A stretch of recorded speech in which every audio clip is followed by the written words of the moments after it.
इस कार्यक्रम के पुण्यार्जक हैं श्री रिखभ चंद अजित कुमार जैन, श्रीमती विमला जैन, श्री कमल चंद जैन, श्रीमती सुशीला जैन, श्री सुरेश कुमार जैन, श्रीमती लता जैन, श्री अरुण कुमार जैन, श्रीमती अनीता जैन, श्री मनोज कुमार जैन, श्रीमती बीना जैन।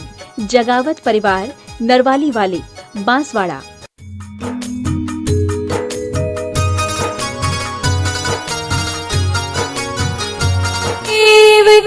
जय हो।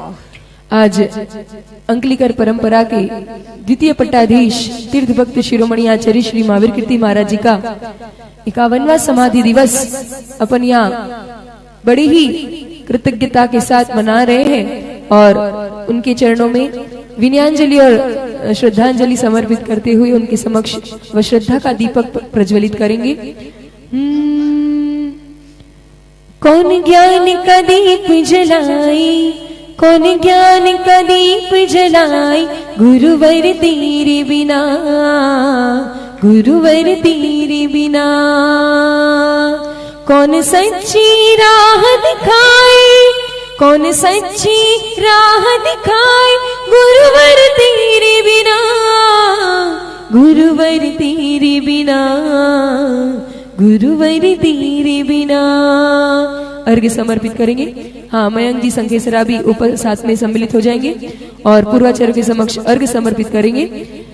मुनि कुंजर आचार्य शिरोमणि आदि सागर जी महाराज, तिनके पट्टाधीश कहाए महावीर कीर्ति मुनिराज।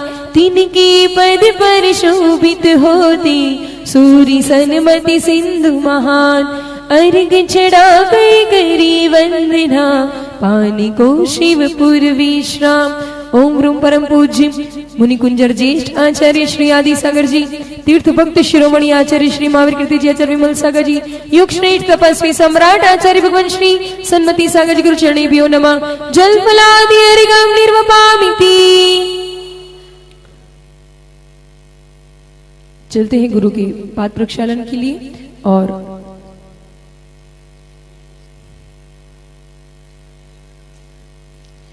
नहीं है कुछ शब्द ऐसे, कैसे करूं आपका गुणगान।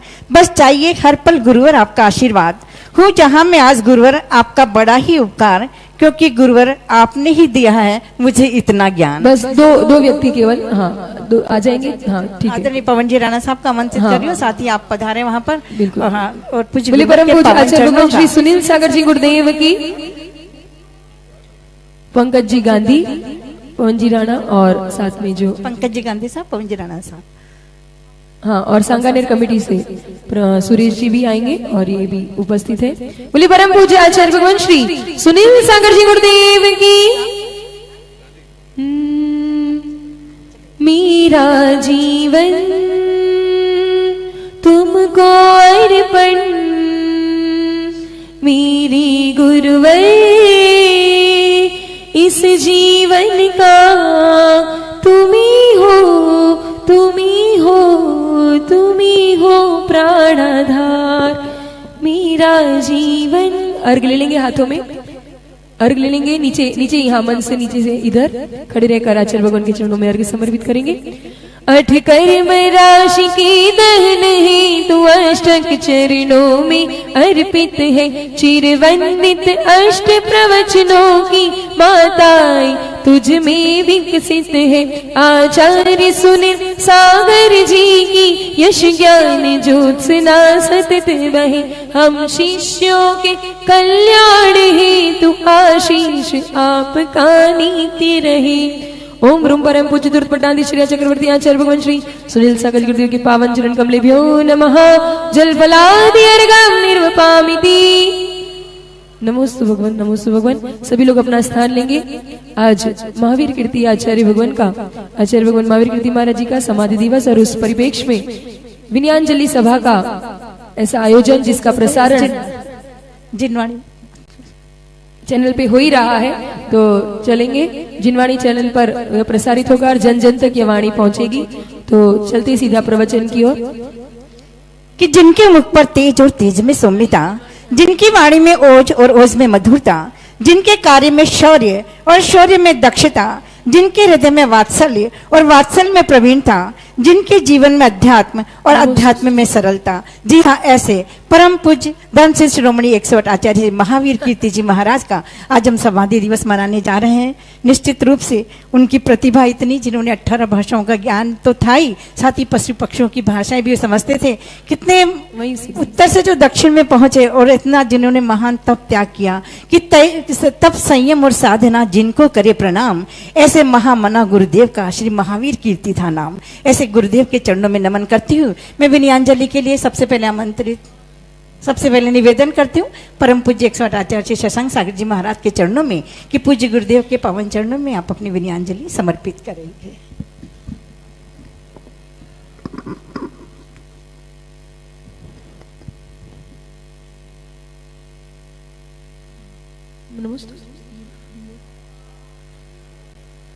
सभी लोग अपने अपने दोनों हाथ जोड़ लेंगे।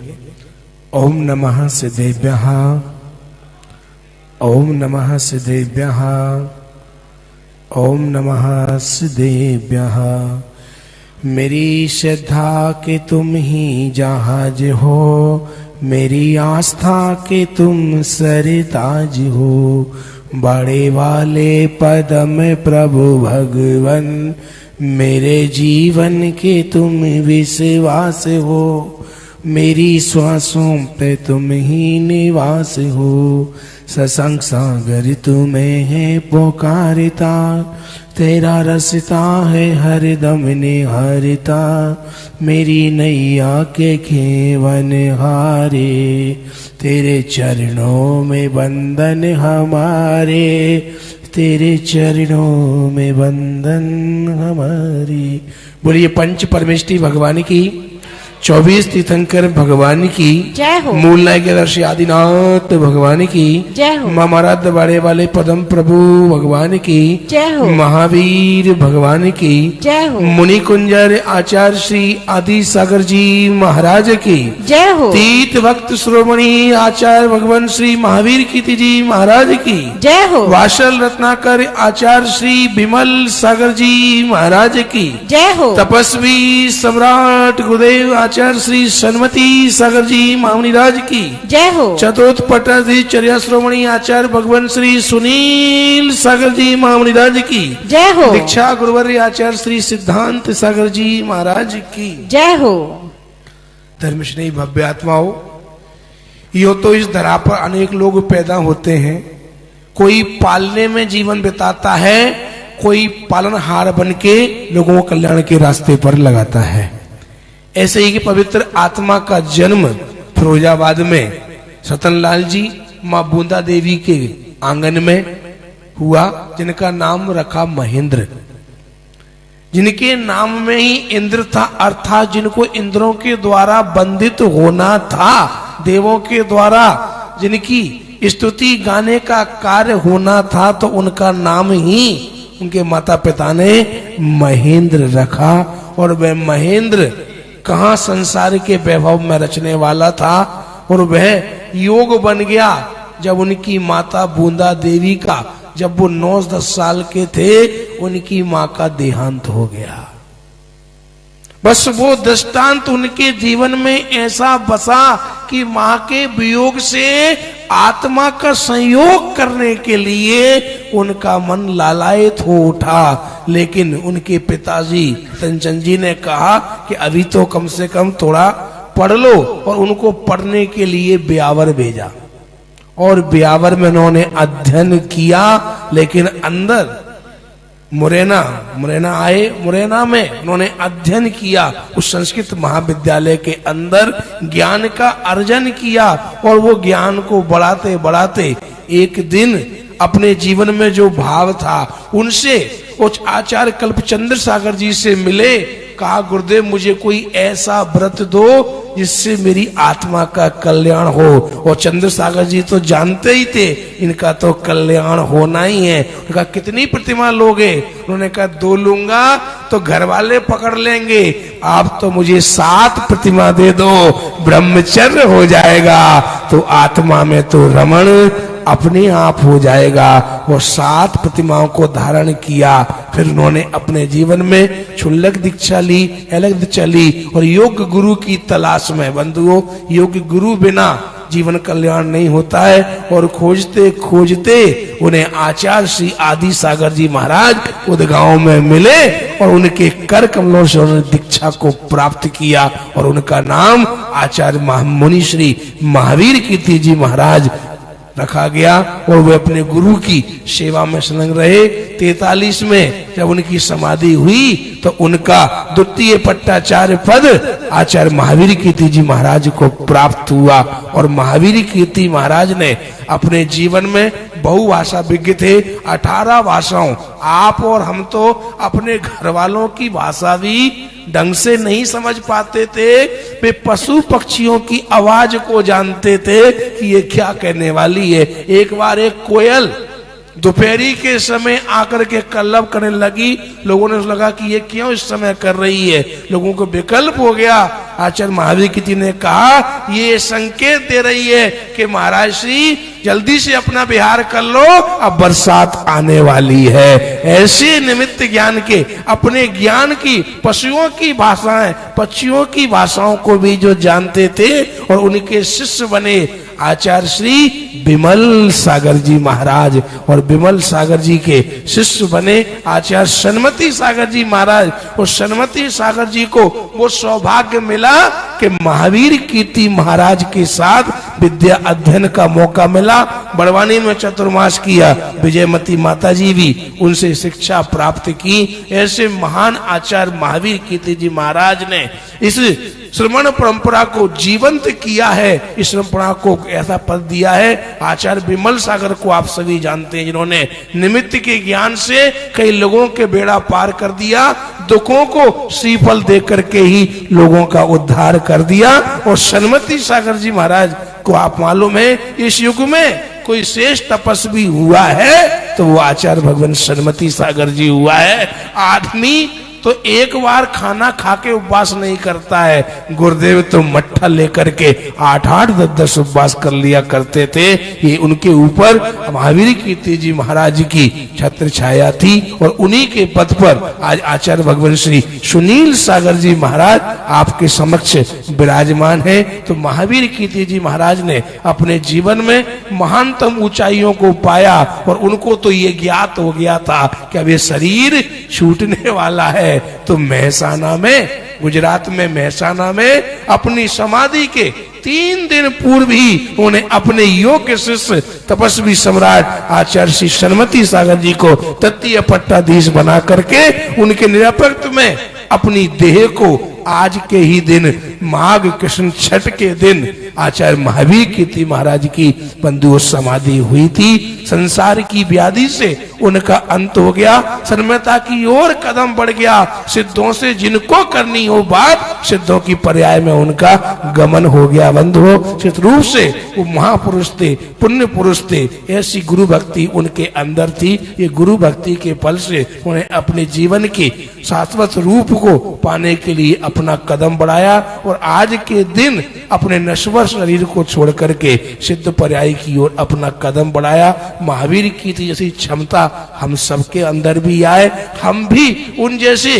ज्ञान को अपने आप में बढ़ाएं। उनकी जो बताए गए मार्ग हैं उन पर हम सबको कल्याण के रास्ते पर बंधुओं बढ़ना चाहिए। जिंदगी का क्या भरोसा, किस समय रुक जाएगी, आंखों की तस्वीर भी धुंधली हो जाएगी।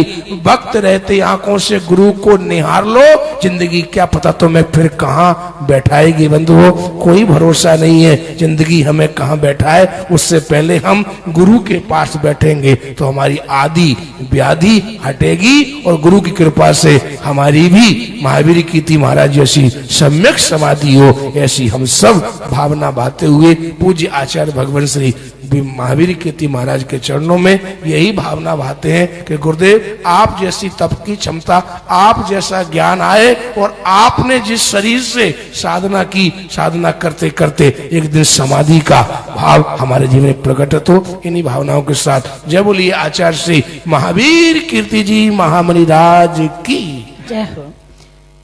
अभी आचार्य जी ने बताया किस तरह से पूरा आचार्य महावीर कीर्ति जी महाराज का जीवन आपने बताया, कैसे जन्म से लेकर उन्होंने अपने आप को महान बनाया। सब लोग, कई लोग कहते हैं कि क्या जरूरत होती है दिवस मनाने की। दिवस मनाने का यही कारण होता है कि उनके बारे में हमें जाने कि हमारे पूर्वाचार्य कितने महान हुए थे, कितनी कैसी उनकी चर्या थी, कैसे उन्होंने जन्म से लेकर समाधि मरण तक अपना जीवन जिया। वो हमें सीखने को मिलता है। शायद कैसा हमारा भी सौभाग्य हो कि वहां तक भी हम पहुंचे। पूज्य गुरुदेव के पावन मुखारविंद से प्रतिदिन यही सुनते हैं। तो चलते हैं पूज्य गुरुदेव के पावन चरणों में निवेदन करते हैं। यदि मैं आचार्य श्री महावीर कीर्ति जी को महाराज को यदि दूसरा महावीर भी कह दूं तो अतिशयोक्ति नहीं होगी। तो चलते हैं गुरुदेव के पावन चरणों में कि भक्ति और शक्ति दो, ज्ञान को दूर करो, अरदास करूं गुरुवर पापों को मेरे दूर करो, नहीं द्वेष रहे मन में बस ध्यान रहे तेरा, चरणों में सिर नाऊं गुरुवर उद्धार करो मेरा। इन्हीं भावनाओं के साथ पूज्य गुरुदेव के पावन चरणों में नमन करते हैं। एक बार जोर से जयकारा लगाएंगे। बोलिए परम पूज्य 108 आचार्य श्री सुनील सागर जी महाराज की। और सभी लोग हाथों को श्रीफल, मन को मंदिर बनाकर समर्पित कर दीजिए गुरु के पावन चरणों में। नमोस्तु गुरुदेव, नमोस्तु गुरुदेव, नमोस्तु गुरुदेव। ओम नमः सिद्धेभ्यः। ओम नमो जिनाणम्। जय मंगल भूदाणम् विमलाणम् दान दंसणामयाणम् ते लोक से हेराणम नमो सया सब सिद्धाणम आदि सायर सूरिम सूरिम महावीर कीर्तिमुनि पवरम सम्मदि सायर विमलम मुक्तिपहम नायकम वंदे मुक्तिपहम नायकम वंदे। जयकारा। आदिम तीर्थेश्वर आदि विधाता देवाधिदेव महादेव आदिनाथ भगवान की जय हो। वर्तमान जिन शास्त्र नायक वर्धमान महावीर भगवान की जय हो। आचार्य श्री आदि सागर जी महाराज की जय हो। आचार्य महावीर कीर्ति महाराज की जय हो। आचार्य विमल सागर जी महाराज की जय हो। तपस्वी सम्राट गुरुवर आचार्य श्री सन्मति सागर जी महाराज की जय हो। बोली परम पूज्य चतुर्थ पट्टाधीश्वरी चक्रवर्ती आचार्य भगवान श्री सुनील सागर जी गुरुदेव की जय हो। नमस्ते गुरुदेव, नमस्ते गुरुदेव। कोई जिंदगी पालने में बिताता है और कोई पालनहार बनके औरों को भी भाव पार कराता है। दुनिया में बहुत लोग होते हैं कि उनकी जिंदगी पालने में ही बीतती है। शुरू में मां झुलाती है, फिर पिता झुलाते हैं, फिर पत्नी संरक्षक बनती है, फिर बच्चे, और जिंदगी पालने में गुजर जाती है। कोई विरले होते हैं महावीर कीर्ति जैसे संत जो पालनहार बनके खुद भी तरते हैं, औरों को भी तार ले जाते हैं। सौभाग्यशालियों, आज आचार्य महावीर कीर्ति महाराज जी का समाधि दिवस है। आज उन्होंने उत्तम समाधि साधी थी। तपस्वी सम्राट गुरुवर कहते थे कि तुम मुनियों की जन्म जयंती मत मनाओ। श्रावकों को कहते थे तुम मुनियों की जन्म जयंती मत मनाओ और चाहो तो दीक्षा जयंती भी मत मनाओ, लेकिन प्रत्येक मुनि का समाधि दिवस जरूर मनाना। क्योंकि जन्म जयंती मनाने वाले तो भव का अभिनंदन कर रहे हैं। अगर खुद त्यागी व्रती जन्म जयंती मनाने में मस्त है, इसका मतलब है कि भाव का अभिनंदन कर रहे हैं। कोई श्रावक अगर उनका जन्म दिवस मना रहे हैं तो एक बार वह उनकी भक्ति मानी जा सकती है कि हमारे गुरु का जन्म दिवस है। दीक्षा दिवस बहुत वंदनीय है। हजारों लाखों जीवों में से सौभाग्यशाली जीव है जिसने दीक्षा स्वीकार की। दीक्षा दिवस मनाइए, और अगर वह मनाना चूक जाए तो भी मुनिराज का समाधि दिवस तो मनाना ही चाहिए, क्योंकि जन्म के बाद खतरा है कि कहां कितने गच्चे खाएगा। दीक्षा के बाद भी थोड़े से खतरे हैं कि कहीं फिसल ना जाए, लेकिन समाधि उत्तम साध ली तो समझ लीजिए वह भाव पार हो गया। उत्तम समाधि साधने वाले 7-8 भाव से ज्यादा संसार परिभ्रमण नहीं करते। समाधि साधना मतलब भेद विज्ञान पूर्वक शरीर का त्याग करना। उपसर्गे दुर्भिक्षे जरसी रुजायाम चिन्ह प्रतीकारे धर्माय तनु विमोचन माहु शल्लेखना मारिया। उपसर्ग आ गया हो, दुर्भिक्ष पड़ गया हो, बीमारी आ गई हो, अस्वस्थ हो गए हो, यही दिन थे। इसी शीतकाल में आचार्य महावीर कृति जी का समाधि मरण हुआ था, अस्वस्थ हो जाने से। गिरनार जी से विहार कर रहे थे, लगातार ठंडी में विहार करते रहे, निमोनिया हो गया। महसाणा पहुंचते पहुंचते और अस्वस्थ हो गए। उसमें भी वो फक्कड़ साधु थे।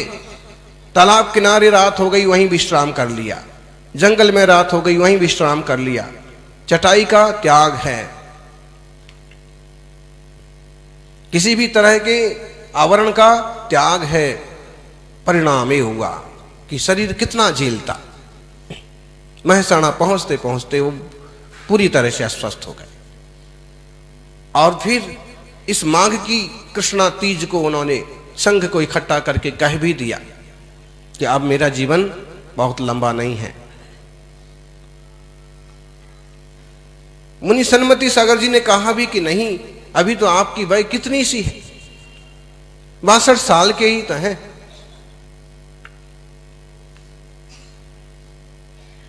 वैशाख कृष्णा नवमी आपका जन्मदिन है। 1910 और 1972 का समय चल रहा है। अभी आपकी उम्र तो बहुत है, आप बहुत प्रभावना करेंगे, हमारे ऊपर आपकी कृपा बहुत रहेगी। आप ऐसी बात क्यों करते हैं? तो उन्होंने कहा, क्या तुम्हें हमारे ज्ञान पर भरोसा नहीं है? तो अब शिष्य क्या करते, हाथ बस जोड़ लिए, चुप रह गए। भाई मुझे ये अनुभव हो रहा है, मैं अपने ज्ञान से कह रहा हूं कि बहुत थोड़ा समय है और मैं पंचाधार की स्थापना कर देना चाहता हूं। ये जो संघ है ये बना रहे, बढ़ता रहे, जिन शासन की ध्वजा पताका लेकर के चलता रहे और प्रत्येक साधक आत्म कल्याण करते हुए उत्तम समाधि तक पहुंच करके भव पार जाए। ये मेरी मंगलोकामना है, मंगल भावना। इसलिए मैं तुम्हें आचार्य पद देना चाहता हूं, आचार्य पद देता हूं। उन्होंने कहा कि बहुत छोटी उम्र है मेरी भी, 33-34 साल और फिर इतना बड़ा पद मेरे को नहीं जमेगा, किसी और को दे दो। तो उन्होंने कहा कि देखिए अभी सामने जो बैठे हैं इन सबों में सबसे ज्यादा प्रज्ञावान तपस्वी कौन है? मैंने बहुत सोच समझ के निर्णय किया है और तुम्हें इस बात को स्वीकार करना चाहिए। वो चुप रह गए। गुरु की आज्ञा मुंह से ही कही जाए कोई जरूरी नहीं है, इशारा भी हो तो शांति से हाथ जोड़ के स्वीकार किया जाता है।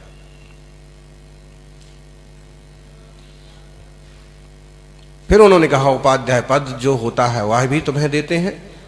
और इस तरह से एक नहीं 2-2 पद। सन्मति सागर जी एक ऐसे विरले संत हुए हैं कि वे मुनि तो थे ही, उपाध्याय भी बने गुरु के द्वारा और आचार्य भी बने। हमने पहले भी कहा था इस दुनिया में ऐसे 2 साधक हुए हैं जिनको उनके गुरु ने ही संस्कारित किया और उन्होंने अपने गुरु की उत्तम समाधि भी करवाई, उसमें निमित्त बने। आचार्य सन्मति सागर जी और आचार्य श्री विद्यासागर जी। बाकी और साधक हैं, हुए हैं, लेकिन जो संपूर्ण विधि इन महत् पुरुषों के जीवन में उपलब्ध हो रही है, हमारी बात करो तो पत्र के द्वारा, क्योंकि हम वहां थे ही नहीं। हमारी खूब भावना थी कि गुरु चरणों में रहना है और उनकी खूब सेवा करना है, धर्म लाभ लेना है, लेकिन चतुर्मास के लिए आज्ञा हो गई। फिर उन्होंने संभव सागर जी मुनिराज, मूलतः वो लिंगायत क्षत्रिय हैं, कर्नाटक के हैं, आज सम्मेद शिखर में तप कर रहे हैं। उन्हें स्थविर पद दिया, कुंथु सागर जी को गंधर पद दिया। एक संघ की व्यवस्था होती है कि संघ की सुरक्षा करना है, आप सुरक्षा करेंगे, आप छोटे बड़े साधुओं को सिखाएंगे। बड़े संघ की बड़ी गरिमा होती है। इसमें जो बुजुर्ग साधक होते हैं, स्थविर होते हैं, वो नए साधकों को क्रिया विधि सिखाते हैं, कैसे क्रिया होती है। जब हम रात को चलते हैं, चलना पड़े कदाचित 2-4 कदम तो कैसे चलना, पीछे से मार्जन करते हुए चलना, किस मौसम में किस ढंग से साधना करना, छोटे बड़े साधुओं से किस ढंग से पेश आना। इक्के दुक्के जो रहते हैं, कई बार वो इतने अकड़ू हो जाते हैं कि पुराने आचार्यों को भी कुछ नहीं समझते, जबकि देवशास्त्र गुरु की विनय, उपचार विनय बहुत बड़ी बात है। वो स्थविर सिखाते हैं, गणधर गण की रक्षा करते हैं। साधु शुद्धि कहां जाएंगे, किस तरफ कम से कम घास फूस है, कांटे हैं, किस तरफ जाकर के व्युत्सर्ग समिति का अच्छे से पालन हो सकता है, किस तरफ जाएंगे कि संघ की चर्या निर्दोष हो जाएगी, गणधर का काम होता है। तो गणनी जो होती हैं वो आरिका संघ की मुखिया होती हैं कि आरिका वर्ग पर वो ध्यान देंगे और उनका विकास हो। प्रवर्तक होते हैं, प्रवर्तन कराने वाले नेमी सागर जी थे, गणनी विजयमती जी। पंचाधार कहलाते मूलाचार में इसके लिए आचार्य देव ने प्रेरित किया है।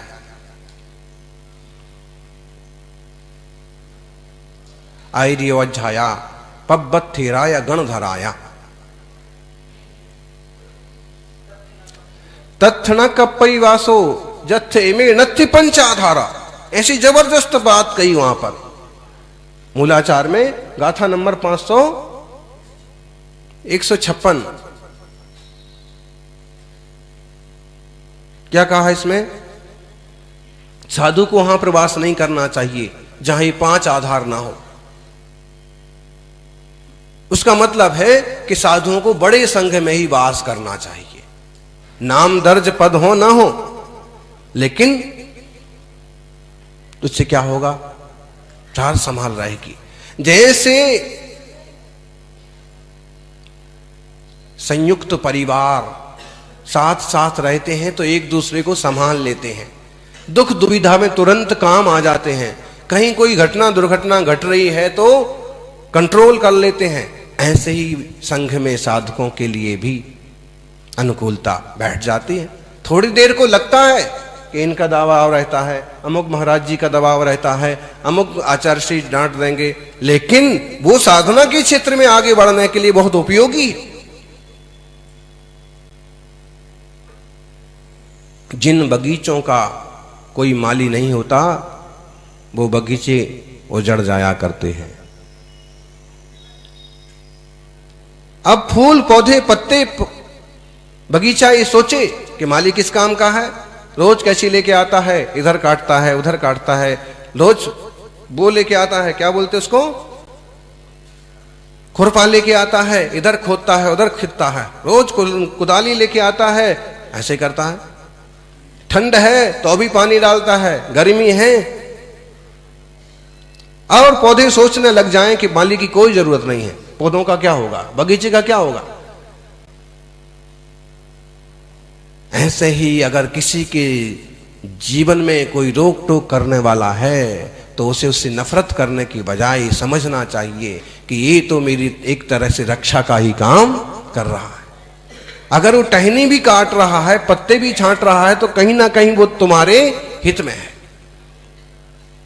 नहीं, बहू को नहीं चाहिए सास का अंकुश, बेटे को नहीं चाहिए पिता का अंकुश। बस जहां तक वो किसी तरह के अंकुश में है वहां तक ही उनका विकास हो रहा है, इसके आगे उनको नुकसान की संभावनाएं बढ़ जाएंगी। बेटे बहू अलग निकल गए, बेटा काम पर चला गया, बहू क्या करे घर बैठे, कुछ ना कुछ ऊटपटांग विचार पैदा हो गए। या दोनों भी जॉब पर चले गए तो बच्चे का क्या हो, तीसरे के हाथों में डाल दिया, किसकी बात मानेगा, कैसा विकास होगा उसका। संयुक्त परिवार, वृहत संघ, संयुक्त परिवार समाज की शोभा है, बड़ा मुनि संघ धर्म की शोभा है। देखो, जब मुनियों का संघ निकलता है तो आम आदमी भी सहज श्रद्धा से अभिभूत हो जाता है। एक आदमी, एक दो व्यक्ति इस रूप में निकले तो कोई सोच भी सकता है कौन पागल तो नहीं है, ऐसे क्यों है। लेकिन जब मुनि संघ निकलता है और ढेरों श्रावक जय जयकार करते जाते हैं तो आपको आप समझ में आता है कि कोई बड़े तपस्वी हैं और यह इनके बहुत सारे भक्त हैं, भक्ति करने वाले श्रावक। सज्जनों, महावीर कीर्ति जी का जीवन बहुत उज्जवल था। 5 आधार की स्थापना करी उन्होंने और जैसा उन्होंने कहा था वैसे ही हुआ। 3 दिन बीत गए और उस संध्या में, उस समय तिथि भी छठवीं थी, तारीख भी 6 जनवरी थी और आज छठवीं है लेकिन तारीख 13 जनवरी हो गई। तो क्या हुआ, उन्होंने बिल्कुल योग साध लिया और शाम को 6 बजे से सांस तेज चलने लगी। 9 बजे उन्होंने देह का विसर्जन कर दिया। उत्तम समाधि साधी। यहां तक सावधान थे कि सुखदा फार्मेसी के मेरठ के वैद्यराज उन्हें देखने आए, जो कि उनके कुटुंब में भी लगते थे, रिश्ते में। धर्मेंद्र उनके बड़े भाई थे, महावीर वैद्य उनके भतीजे थे। तो वैद्य जी ने क्या किया कि कफ की जो घरघराहट हो रही है, अभी भी देख ही रहे हो साधुओं को खांसी और कफ की समस्या हो रही, इतना आप लोगों ने सुरक्षा की है कि सर्दी ना लग जावे, उसके बाद भी वहां तो कोई ना सुरक्षा हुई ना उन्होंने कोई सुरक्षा ली। तो कफ ही कब भर गया था, तो उन्होंने सोचा कि इसे सेका जाए। सेकने के लिए उन्होंने क्या किया कि सेकने के लिए जो गरम थैली थी वो छाती पर रखी, देखा तो बहुत ज्यादा गर्म है, तो क्या किया, नैपकिन कपड़ा उनकी छाती पर रख दिया।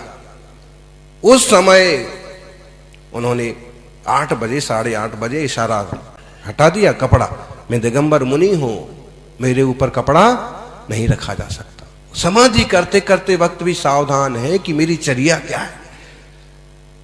कपड़ा भी हटा दिया, थैली भी हटा दी, इशारा कर दिया, कुछ नहीं करिए, जाप करिए, नमोकार। अंकलिकर आचार्य जी का समाधि का जो 14 दिन का अवसर है और उस पर उन्होंने जो प्रबोधाष्टक लिखा महावीर कीर्ति जी ने, उसमें जो उन्होंने बातें लिखी वो उन्होंने खुद भी जीवन में आखिरी में पालन की। जो उन्होंने मंत्रम पंच नमस्क्रियात्मकमलम सर्वे पठन तस्म वै श्रुत्वा हर्ष भरा प्रसन्न वदना ध्याने दृढ़ो भावतः, कि उस समय सारे लोग नमोकार मंत्र का जाप कर रहे थे, जोर जोर से भक्तिपूर्वक नमोकार के पाठ कर रहे थे और मुनिराज अंकलिकर शांति से सुन रहे थे। इस अपनी समाधि में भी उन्होंने यही नमोकार के जाप करिए, मुझे कोई सेवा की जरूरत नहीं है। ज्ञानियों, शरीर तो सबका छूटता है, लेकिन कोई सौभाग्यशाली होता है संभाव पूर्वक, वेद विज्ञान पूर्वक आत्मा को आत्मा, देह को देह समझता हुआ देह का त्याग करके उत्तम समाधि मरण करता है।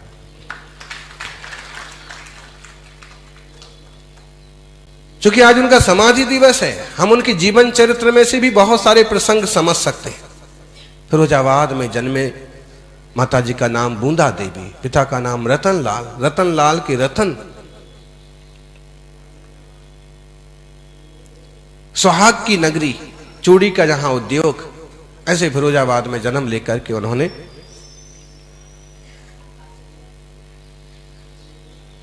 कांच की नगरी में जन्म लेकर के भी उन्होंने अपने जीवन को हीरा बना दिया। रतनलाल के पुत्र ने अपने आप को रत्नत्रय की गरिमा से मंडित कर दिया। बचपन से बड़ा रुचि थी उनको पाठशाला में।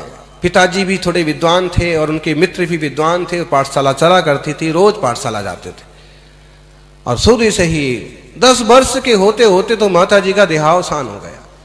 वैराग्य का अंकुर फूट पड़ा और उन्होंने 18 वर्ष जैसी वय में ब्रह्मचर्य व्रत लिया। बड़े भाई की शादी में भी गए तो वहां भोजन नहीं किया। आजकल खब्बू लोग जो होते हैं ना, महाराज जी रात्रि भोजन तो त्याग है, लेकिन शादी विवाह की छूट है, बाहर जाएंगे तो छूट है। महावीर कीर्ति जी उस समय केवल 18-19 साल के युवा हैं, ब्रह्मचारी की वेशभूषा, लंबी चोटी।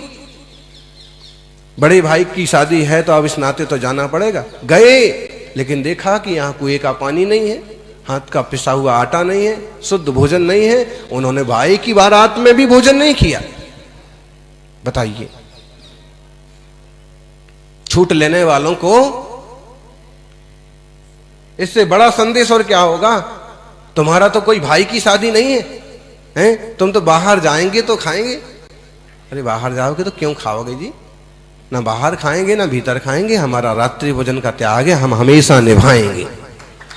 ऐसे संकल्प करो ना।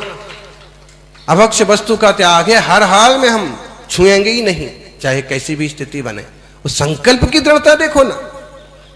अगर आप कहेंगे कोई बूढ़े बुजुर्ग होंगे जो कट्टरता से डटे रहेंगे, वो उस समय 18-19 साल के हैं, विनम्रता से निषेध कर दिया कि मेरा नियम है, मैं नहीं खा सकता। आप लोग फिक्र मत करें, टेंशन नहीं करें, मैं किसी से नाराज नहीं हूं, आप अपना कार्यक्रम करिए, मुझे एक उपवास करने में कोई तकलीफ नहीं होती। ऐसे आचार्य महावीर कीर्ति जी विमल सागर जी के गुरुवर कहलाते हैं। विमल सागर जी का निमित्त ज्ञान बहुत फेमस है, लेकिन महावीर कीर्ति जी ज्ञानी थे, निमित्त ज्ञानी भी थे, 18 भाषाओं के ज्ञाता थे। इंसान की भाषा नहीं समझता है, वो ऐसे संत थे कि पशु पंछियों की भी भाषा समझते थे। समझना चाहो तो सब समझ सकते हैं, और समझाना चाहो तो नदी किनारे एक बार महाराज जी ध्यान कर रहे थे। क्योंकि दक्षिण भारत में उनका काफी समय गया। कुंजवन के पास भी कृष्णा नदी बहती है, उदगांव और अंकली के बीच में। एक बार वो नदी किनारे ध्यान में बैठे थे और ध्यान करते करते काफी समय हुआ। उन्होंने आंख उघाड़ करके, आंख खोल करके देखा तो थोड़ी ही दूर पर नदी में कमर तक पानी में घुसे हुए एक ब्राह्मण पंडित जी दिखे, जो कि बहुत ज्ञानी संत थे और बहुत अनेकांतवादी थे और सबके प्रति वात्सल्य का भाव था। तो गांव के भी कई लोग परिचित थे, पंडित जी भी परिचित थे।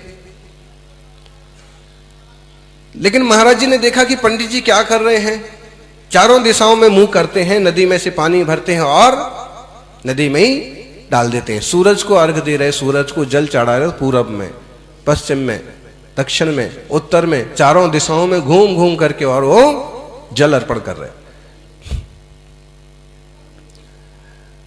महाराज जी ने ये विधि देखी तो मुस्कुरा दिए। महाराज जी को मुस्कुराता देख करके बाहर लौटते हुए वो महाराज जी की तरफ ही बढ़ गए और उन्होंने कहा, गुरुवर क्या गलती हुई? मैं तो ये विधि कर रहा हूं, संध्यार्चन कर रहा हूं, दिशाओं को अर्घ दे रहा हूं। तो महाराज जी ने कहा, वो जानते थे कि कैसी प्रवृत्ति है इनकी। तो उन्होंने कहा कि दिशाओं को अर्घ देने का अर्थ समझो पंडित जी। नदी का पानी भर करके लोटे में वो नदी में ही डाल दिया, ये तो एक साधारण सी विधि हुई। लेकिन चारों दिशाओं के बंधन का अर्थ समझो। पूरब दिशा का मतलब, चूंकि आप जिनवाणी के हिसाब से कहेंगे तो पूरब दिशा में बोले शम्य शिखर है, इसलिए पूरब दिशा में मुंह करके सामायिक करना चाहिए, ध्यान करना चाहिए, भोजन करना चाहिए, अभिषेक करना चाहिए। पूरब दिशा प्रशस्त है, उदय का प्रतीक है। सुबह उठ करके पूरब की तरफ देखना चाहिए, सूरज की तरफ देखना चाहिए। उगते हुए सूरज को देख करके खुद के विकास का भी विचार करना चाहिए। दक्षिण को यम की दिशा मानते हैं, पश्चिम को वरुण की दिशा मानते हैं, अस्त की दिशा मानते हैं, उत्तर को कुबेर की दिशा मानते हैं, और विदेह क्षेत्र के बीच तीर्थंकर विदेह में विराजमान है। उत्तर दिशा भी बहुत अच्छी है। धार्मिक दृष्टिकोण हो गया। उन्होंने एक दृष्टिकोण समझाया कि देखिए, पूरब दिशा की तरफ जब आप मुख करते हैं तो आप पूरब दिशा को अर्घ दे रहे हैं। उस समय आपको अपनी इस जिम्मेदारी का ख्याल आना चाहिए। पूरब दिशा माने पूर्व, पूर्व का मतलब है आपसे बड़े, पहले के लोग, माता पिता, गुरु, ये पूरब दिशा के स्थानीय हैं। आपको अपने माता पिता का ध्यान रखना चाहिए। महाराज जी को अंदाजा था कि इन्होंने अपनी पत्नी के कहने में आकर के अपने माता पिता को अलग छोड़ रखा। उन्होंने कहा कि पूरब दिशा का अर्चन, पूरब दिशा की आराधना तभी सार्थक होगी जब आप अपने पुरखों का सम्मान करते हैं। पूरब दिशा में बैठ करके सामायिक कर रहे हैं, सामायिक सार्थक तभी होगी जब आप अपने गुरुजनों का, पुरखों का आदर कर रहे हैं। पंडित जी सुनते रह गए। दक्षिण दिशा में अर्घ देने का मतलब है, दक्षिण का मतलब होता है दाहिना, दाहिना का मतलब होता है दोस्त, बंधु वर्ग, काका चाचा। क्या आपके परिवार के लोग, आपके मित्र लोग संतुष्ट हैं आपसे? तो अकेला दक्षिण में जल देने से दक्षिण दिशा का अर्घ नहीं हो जाएगा। आप अपने मित्रों को, अपने कुटुंबियों को संतुष्ट रखिए। ये दक्षिण दिशा का मतलब। पश्चिम दिशा में घूमने का मतलब आपके पीछे वाले, पश्चिम दिशा में बाद वाले, आपके बेटे, आपके पोते, जो आपके आश्रित हैं। क्या आपकी बहुएं, आपके बेटे आपसे खुश हैं? उनके लिए आप बराबर जिम्मेदारी से काम करते हैं? और अगर इस तरह से आप काम कर रहे हैं तो आपकी पश्चिम दिशा को अर्घ देना सार्थक हुआ। पंडित जी ने कहा, महाराज जी बात तो आपके सही है, बहुत जगह चूक जाते हैं हम। यूं सवेरे यहां पर पानी ढोल ढोल करके ये विधि करते हैं, लेकिन बेटे बहुएं भी कहां खुश हैं। आप कहते हो अब मैं उस पर ध्यान दूंगा। और उत्तर दिशा का मतलब क्या हुआ? उत्तर दिशा गुरु की दिशा, प्रभु की दिशा, भगवान की भक्ति की दिशा। कितना समय आप लगाते हैं धर्म ध्यान में, कितना लगाते हैं आप पूजा में, कितना लगाते हैं आप स्वाध्याय में, मुनि सेवा में आप कितना समय लगाते हैं? आजीविका में समय लगाने के साथ साथ देवशास्त्र गुरु की आराधना में भी समय जाना चाहिए, तो आपका उत्तर दिशा में अर्घ देना सार्थक होगा। सौभाग्यशाली पंडित जी को समझ में आ गया और उन्होंने कहा कि महाराज जी आपने मेरी आंखें खोल दी। आज से मैं कोशिश करूंगा कि नदी पर जल चढ़ा पाऊं ना चढ़ा पाऊं, अपनी जिम्मेदारियों को जरूर निभाऊंगा। बहुत सार्थक जीवन था महाराज जी का। गुरुवर सन्मति सागर जी जो कुछ सुनाते थे कि बहुत ज्यादा निष्प्रही साधक थे, अधिकतम समय उनका तीर्थों पर ही जाता था।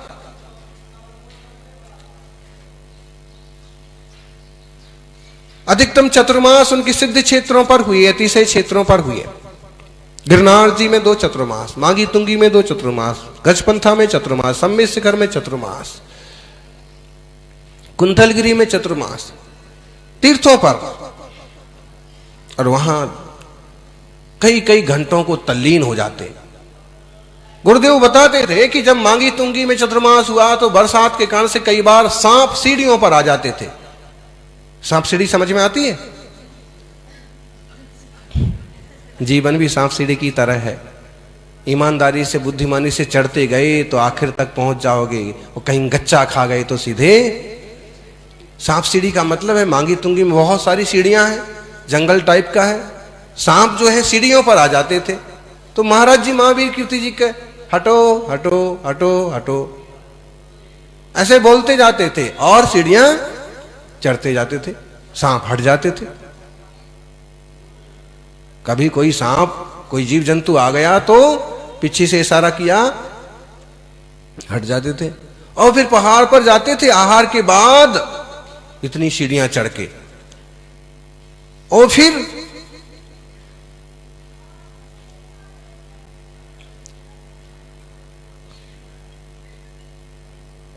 तुंगी गिरी पर ध्यान लगाते थे। घड़ी तो उस समय थी नहीं, और थी तो वो स्वीकार नहीं करते थे। बहुत सारे साधक हैं कि वो चश्मा भी स्वीकार नहीं करते थे। घड़ी टाइम पीस की भाई परिग्रह थोड़ी है तो समय देखने की, वो भी स्वीकार नहीं करते। तो हमने पूछा कि महाराज जी फिर समय का कैसे मालूम पड़ता था? बोले वो 3 घंटे ध्यान करते थे, 12 बजे से 3 बजे तक। और जब तक 5 लोग आकर के अर्घ नहीं चढ़ाते थे, 5 ट्रस्टी, हम भी ऐसे नियम कर लेंगे अभी कि जब तक 5 ट्रस्टी नहीं आएंगे तब तक अपन, तो उनका अपना था कि जब तक 5 सुश्रावक आकर के निवेदन नहीं करते तब तक वो ध्यान के स्थान से नहीं उठते थे, मंच पर नहीं जाते थे।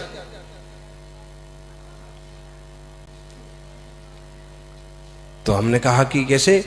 तो फिर बोले कि ध्यान, उनको टाइम कैसे मालूम पड़ता था? तो बोले क्या करते थे वो, वहीं से कोई एक लकड़ी उठा करके अपने सामने ऐसे गाड़ देते थे, लकड़ी गाड़ देते थे, और लकड़ी के माध्यम से लकड़ी की दिशा जैसे घूमती थी और उसकी ऊंचाई लंबाई जैसे उसकी छाया की घटती थी। ऐसा ना जंतर मंतर, जंतर मंतर, जंतर मंतर में तो वो बहुत ऐसा बनाया है लंबा चौड़ा, लेकिन वो उनका जंतर मंतर था कि एक वहीं से उठाई छोटी सी टहनी और लगा दी मिट्टी में, धूल में, और उसकी छाया घटने बढ़ने से वो नापते थे कि अब 3 बज गए, 2 बज गए। मूलाचार में विधि आई है। मूलाचार में पूरी विधि आई है कि किस महीने में कितनी छाया होती है। आषाढ़े दुपदा छाया, पौष मासे, इस तरह से उस पूरा विवेचन है। जिनवाणी अथाह है, बहुत गंभीर है, हर विषय का विवेचन है। और महावीर कीर्ति जी उसमें पारंगत थे, इतने पारंगत थे कि उन्हें शास्त्र पढ़ने की जरूरत नहीं पड़ती थी, पारायण करते थे। पढ़ तो वो चुके, पारायण करते थे। महावीर कीर्ति जी के दर्शन किस किसने किए? आपने किए? 1 2 3। इन लोगों को म्यूजियम में रखना चाहिए, इतने बड़े बड़े संतों के दर्शन किए हैं। एक ये है, इनने तो कुछ नियम भी लिए हैं। तो आचार्य महावीर कीर्ति जी का बड़ा, तो क्या करते थे, यूं पन्ने पलटते थे शास्त्र, जैसे समय सार मूलाचार रख लिया तो यूं पन्ने पलटते थे। तो ऐसा हुआ कि एक मुनिराज ने देखा कि गुरु महाराज तो पन्ने पलटते हैं, तो उन्होंने भी एक किताब ली, ग्रंथ लिया और पन्ने पलट रहे। उस समय एक भक्त थे मदनलाल चूड़ीवाल, उन्होंने कहा कि महाराज जी आप क्या कर रहे हो? तो उन्होंने कहा कि जो गुरु महाराज करते हैं वो ही मैं कर रहा हूं। गुरु महाराज क्या करते हैं? गुरु महाराज पन्ने पलटते हैं। उन्होंने कहा, फिर समझाया कि मुनिराज वयोवृद्ध हैं आप, इस बात को समझो, गुरु महाराज को पूरा शास्त्र याद है, वो सिर्फ पन्ना पलट पलट करके नजर करते जाते हैं, सिंहावलोकन करते हैं कि ये गाथाएं सब मेरी पूरी यथावत स्थित हैं कि नहीं है, ये पूरा ग्रंथ मेरे ध्यान में वैसा का वैसा है कि नहीं है। तो यूं नजर करते जाते हैं, और जहां कुछ कमी है उस पर 1 मिनट रुक करके देख लेते हैं, वो उनका कंप्लीट है विषय। आपको शास्त्र याद है क्या? नहीं है याद, तो पन्ने पलटने से क्या होगा? पहले याद करो, आप पूरा कंठस्थ करो। ऐसे उनके ज्ञान की गरिमा थी।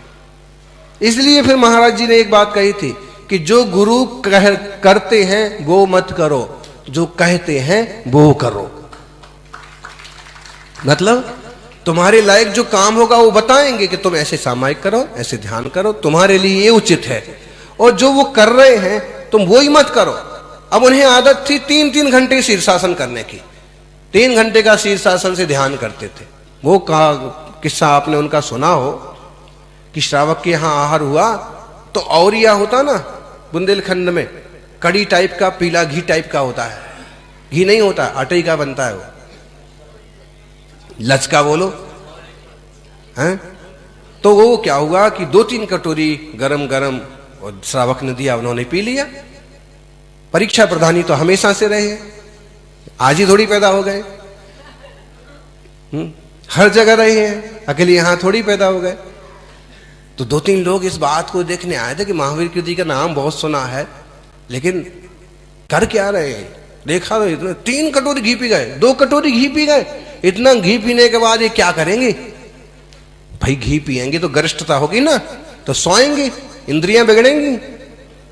आए अपन देखते हैं क्या करते हैं। घी पी करके गए, महाराज जी को तो कोई पता नहीं कि कौन पीछे आ रहा, कौन देख रहा, और ये भी गए वो भी गए। महाराज जी ने भगवान के दर्शन किए, शिष्यों का प्रत्याख्यान सुना, कायोत्सर्ग 4 दिशा के किए, शीर्षासन लगा करके और पांव के ऊपर करके सिर के बल ध्यान चालू कर दिया। आहार के बाद अब उनकी कैपेसिटी क्या होगी, आप आहार के बाद तो लेट भी जाओ तो ही पेट का मुंह में आ जाए कहो। वो शीर्षासन लगा दिया और वो देखते रहे कि घंटा भर हो गया, 1.25 घंटा हो गया, भूख लग रही है अपने को, और ये पता नहीं कब तक लगे रहेंगे ऐसे। उनने कहा कि दूसरे ने समझाया कि मैंने तुमको कहा था कि बहुत तपस्वी होते हैं। तो पहली बार ने कहा कि बहुत तपस्वी तो होते हैं, लेकिन 1.5 घंटे हो गए शीर्षासन से, 5 मिनट लगाना ही, बोले अगर आज तो कोई घंटे का लगाया होगा तो उसका गिनीज बुक में नाम आ जाएगा, 1 घंटे शीर्षासन की। उन्होंने कहा कि चलो यहां से चलने में ही फायदा है। गए तो श्रावक जो जिसने देख लिया था कि आहार देखने वालों में थे, तो उसने पूछा कि भाई भोजन किया, भोजन कर लो। भोजन करते करते बातें हुई, तो बातों में उन्होंने पूछ लिया कि महाराज जी रोज इतना घी पीते हैं क्या? तो श्रावक ने कहा कि महाराज जी का तो घी का त्याग है। तो पीला पीला वो 2 कटोरी क्या पिलाया था है? ध्यान रखना, हर पीली चीज हर पीली चीज घी नहीं होती है, हर पीली चीज सोना नहीं होती है। उन्होंने कहा कि वो तो जो है क्या बोलते इसको, लचका और या वो पिलाया था। उनने अपना माथा ठोक लिया कि घी पी करके अगर शीर्षासन कर रहे होते तो एक बार सोचते, सादा आहार करके इनका ये तप है, धन्य है, पंचम काल में भी ऐसे महान मुनियों के दर्शन। समर्पित हो गए, बहुत महान जीवन रहा उनका। उस समय गिरनार जी के बिहार में सोनगढ़ भी गए, रास्ते में आता ही था। तो जो वहां समय विराजित थे कांजी स्वामी जी, कांजी भाई जी, उनने अगवानी की, विराजमान किया। और बराबर फिर क्या हुआ कि वहां से महाराज जी बिहार करने लगे। तो उन्होंने कहा कि यहां चर्या करके जाइए। तो महाराज जी ने कहा देखो शत्रुंजय पास में है, पहले भगवान का दर्शन हो, बंधन हो, बाद में आहार चर्या। नहीं आप यहां एक चर्या तो जरूर करिए, देखो वापस आते वक्त अनुकूलता बनेगी तो 4 कदम छोड़ने भी गए। तो आचार्य महावीर कीर्ति जी का व्यक्तित्व खूब गंभीर था। वो गिरनार पहुंच गए, वहां एक मुनि की समाधि चल रही थी। तब स्वामी जी अपना स्वाध्यायियों का संघ लेकर के वहां पहुंचे, गिरनार जी के दर्शन किए। महावीर कीर्ति जी थे तो दूर से उनको भी हाथ जोड़ लिए। तो महावीर कीर्ति जी ने फिर बुलाया कि पास में आओ, देखो यहां मुनि की समाधि हो रही है।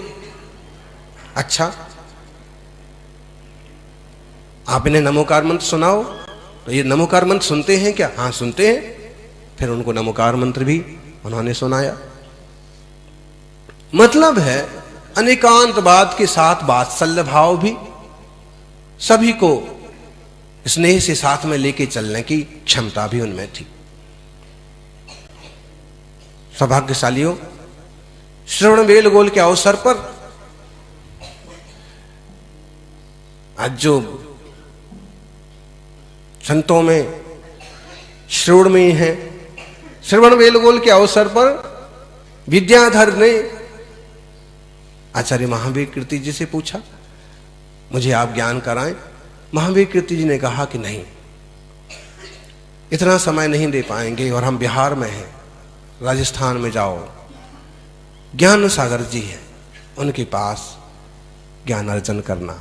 और आज देखो ज्ञान सागर में से विद्यासागर निकल पड़ा।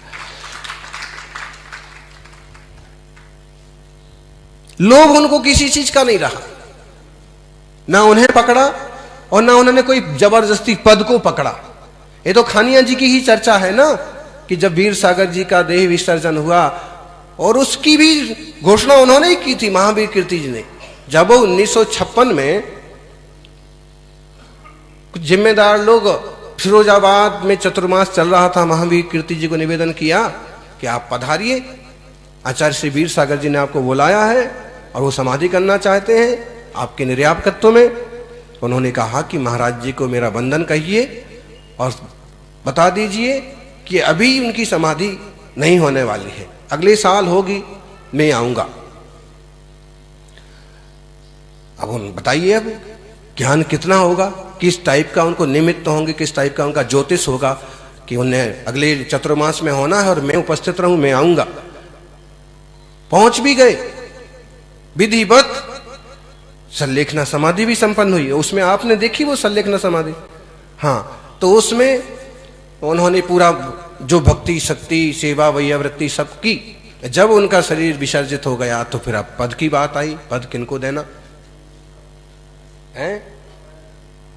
हाँ, और उस तभी का एक प्रसंग है कि छपक राज आचार्य श्री वीर सागर जी को कफ आया।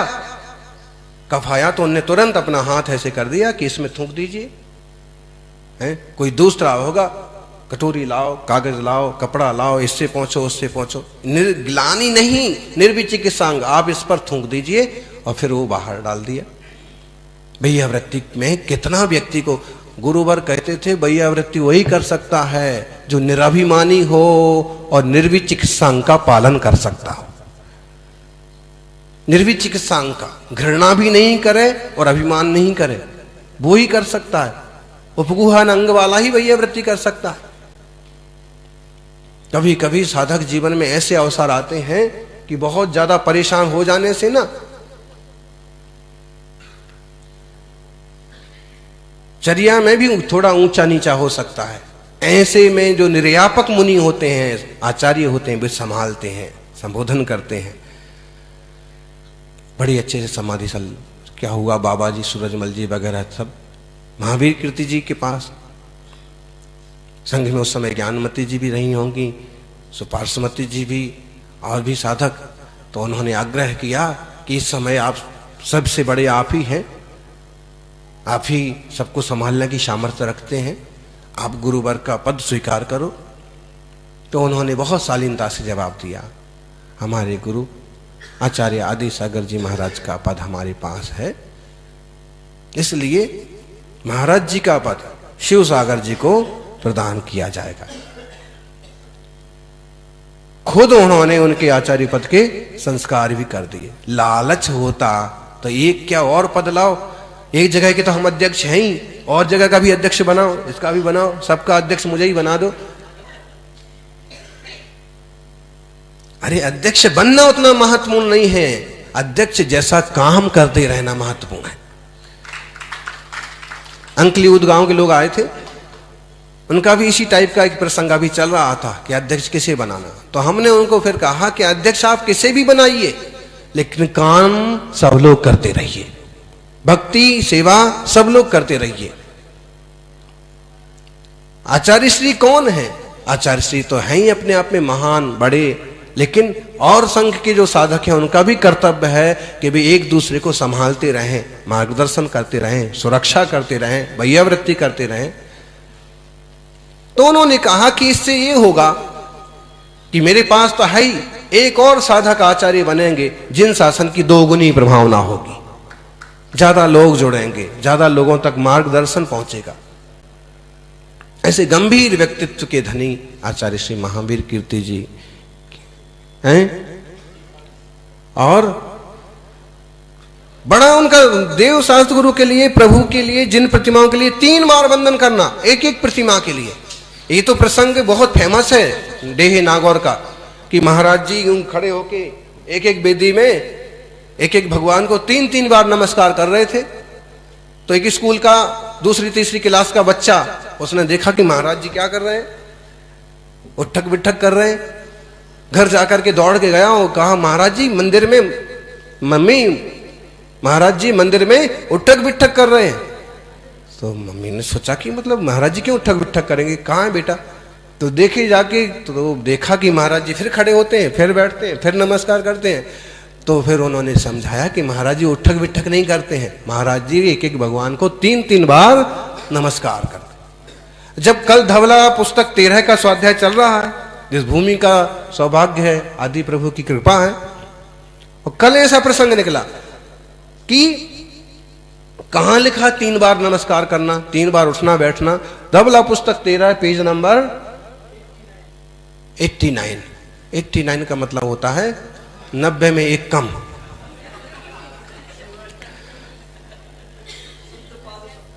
हाँ, और पांव धोने का प्रसंग भी आया। लोग पूछते हैं पांव धो के मंदिर में क्यों जाना, उसमें लिखा है धौत पादाह, पांव धो करके मंदिर में जाना है। किस में लिखा है, धवला पुस्तक 13 पेज नंबर 190।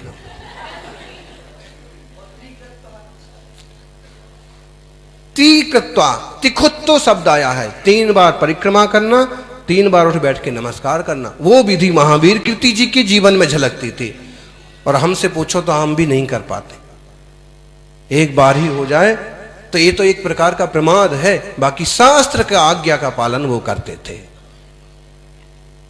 सौभाग्यशालियों, बहुत से प्रसंग हैं, और आज अपन इतना ही समझ लेवे कि जैसे उन्होंने इस वीतराग श्रमण परंपरा को निरंतर आगे बढ़ाया, खुद के जीवन को बहुत ऊंचाइयों तक लेके गए। वो बहुत बड़े साधक थे, और बहुत ना देखो ऐसे साधक जो निष्प्रय भी होते हैं, तो कभी कभी ना वो बहुत कठोर भी होते हैं। बड़वानी का प्रसंग है, एक सेठ जी से कोई गलतियां हो गई, कोई दोष हो गया, कोई जीव घात हो गया। तो उन्होंने कहा, महाराज जी मुझे प्रायश्चित दे दो। 52 गजा में महाराज जी विराजमान थे, विमल सागर जी साथ में चतुर्मास कर रहे थे। उसी समय वो मधुमक्खियों वाला उपसर्ग हुआ था कि महाराज जी वहां पर ध्यान में लीन थे, और ढेर सारी आज भी मधुमक्खियां हैं 52 गजावी के आदिनाथ भगवान के पास में, अभी भी है शायद, तब से ही हैं वो हैं। महाराज जी के भी पोते पड़पोते हो गए, मधुमक्खियों के भी हो गए।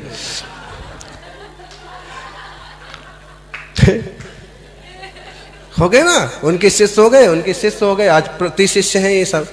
तो ऐसे मधुमक्खियां तब से हैं, वो बदलती रहती हैं, पीढ़ियां उनकी चलती रहती। वो मधुमक्खियों ने हमला किया था, महावीर कीर्ति जी बिल्कुल ढीले डोले नहीं, पूरे शरीर पर मधुमक्खियां लद गईं, तब भी ध्यान नहीं छोड़ा। ये श्रमणों की परंपरा, ये साधना, ये आदर्श बनता है। और इसीलिए जब संघ पर ऐसा उपसर्ग आया तो पूरा संघ भी दृढ़ रहा आया। शरीर को तकलीफ हुई, 2-3 दिन के लिए थोड़ा माहौल भी ऐसा हो गया, 1-2 जने बहुत कमजोर भी पड़ गए, लेकिन साधना के बाहर कुछ नहीं। वहां का प्रसंग है। तो महाराज जी ने सेठ जी को कहा 5 उपास करना। 5 उपास नाम सुन करके वो तो एकदम चेहरा फक पड़ गया, मुंडी लटका करके बाहर निकले, कक्ष के बाहर, वेदी के बाहर निकले। तो विमल सागर जी ने देखा कि अच्छे हट्टे खट्टे अमीर सेठ जी हंसते खिलखिलाते गए थे, क्या हुआ कि ये रोते हुए बाहर आ रहे हैं? बात तो ऐसी है कि रोते रोते आने वाले हंसते हंसते जाते हैं, और यहां उल्टा क्यों हो गया कि हंसते हंसते आने वाले? उनने पूछा कि क्या हुआ सेठ जी? सेठ जी ने कहा कि महाराज जी अब तो मरना पड़ेगा। बोले क्यों मर रहे हो? महाराज जी से मैंने प्रायश्चित मांगा और उन्होंने कहा 5 उपास, जिंदगी में एक आसन नहीं किया है, 5 उपास करने के बाद मेरा क्या होगा? तो उन्होंने कहा कि भाई महाराज जी ने आपको ऐसा कुछ कहा है कि एक साथ करना? नहीं, ये तो कुछ नहीं कहा। तो शांति से कर लेना, एक करना, 1 महीने में 1 करना। जान में जान आई, चेहरे पर खुशी आई।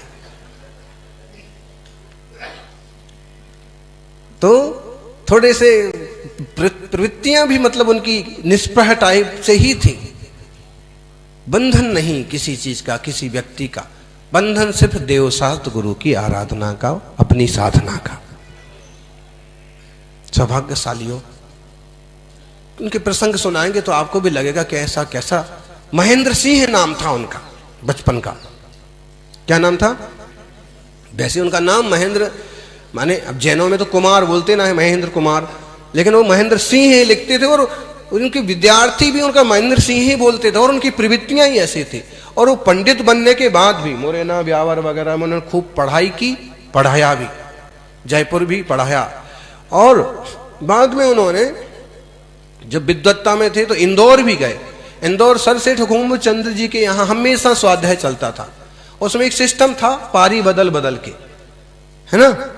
तो एक दिन ऐसा हुआ कि उस दिन पारी स्वाध्याय करने की थी सरसेठ साहब की। सरसेठ हुकुमचंद का मतलब उस समय का जैन समाज का सबसे बड़ा व्यक्तित्व, और देखा जाए तो मध्य प्रदेश का भी सबसे महत्वपूर्ण। चूंकि धर्म बुद्धि थी तो स्वाध्याय वगैरह चलता था। उस दिन उनका नंबर था, वो नहीं आए, गद्दी खाली, सब श्रावक ऐसे ही बैठे, आपस में कहें कि भाई आप करो आप करो, कोई तैयार नहीं। क्योंकि अगर गद्दी पर बैठ गए एक बार और सेठ जी आ गए तो उतरना पड़ेगा, उतरना भी ठीक नहीं। महेंद्र सिंह को कहा कि भाई तुम करो, तो महेंद्र सिंह ने कहा कि भाई हम कर तो लेंगे, गद्दी पर बैठ तो जाएंगे, लेकिन फिर किसी के आने पर मैं गद्दी से उतरूंगा नहीं। लोगों ने कहा भाई जैसी मर्जी, लेकिन स्वाध्याय तो होना चाहिए, चालू तो करो। वो गद्दी पर बैठे, स्वाध्याय चालू किया। थोड़ा स्वाध्याय हुआ कि अपनी मित्र मंडली के साथ सर सेठ साहब आ गए, बाकी सब लोग खड़े हो गए, शक पका गए कि अब क्या होगा। भाई एक तो है वरिष्ठ बुजुर्ग शक्तिशाली धन संपन्न अधिकारी सर सेठ राव राजा।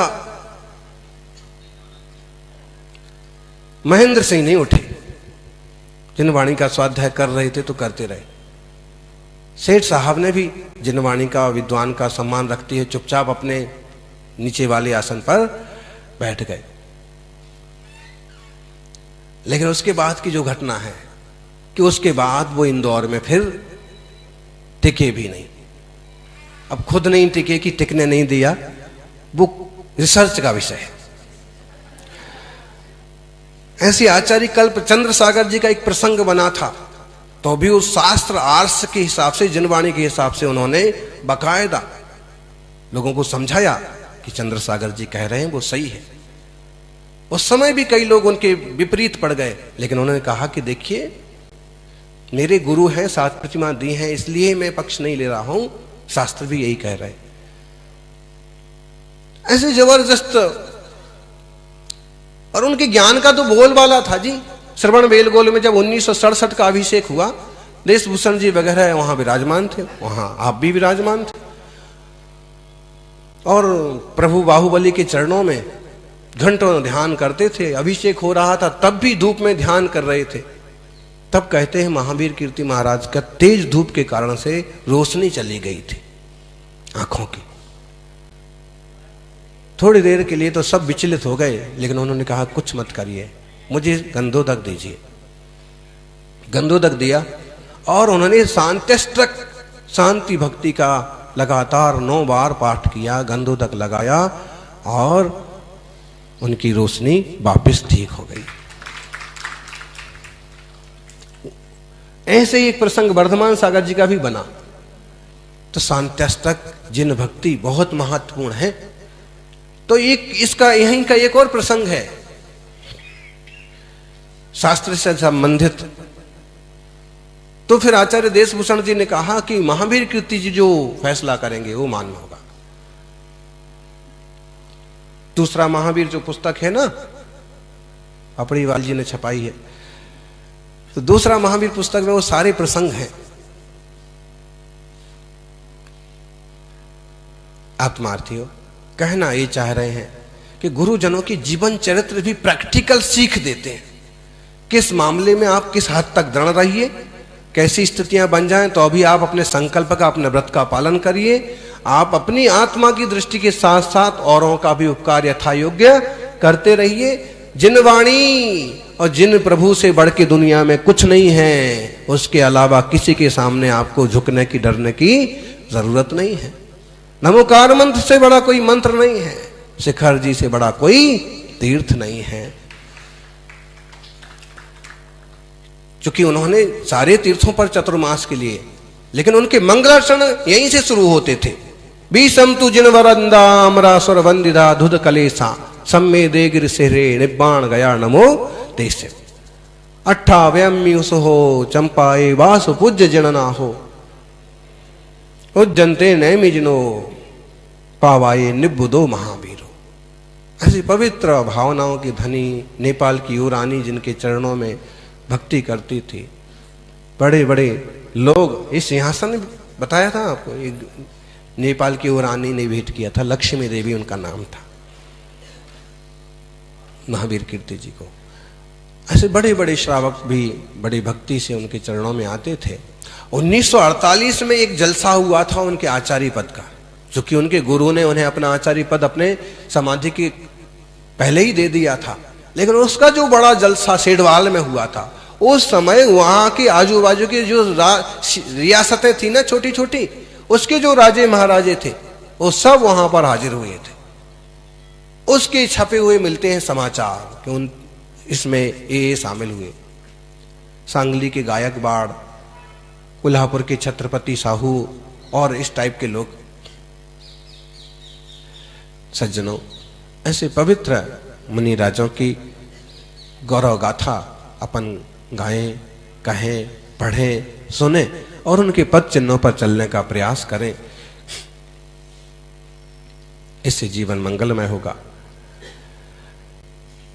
आचार्य श्री कहते थे,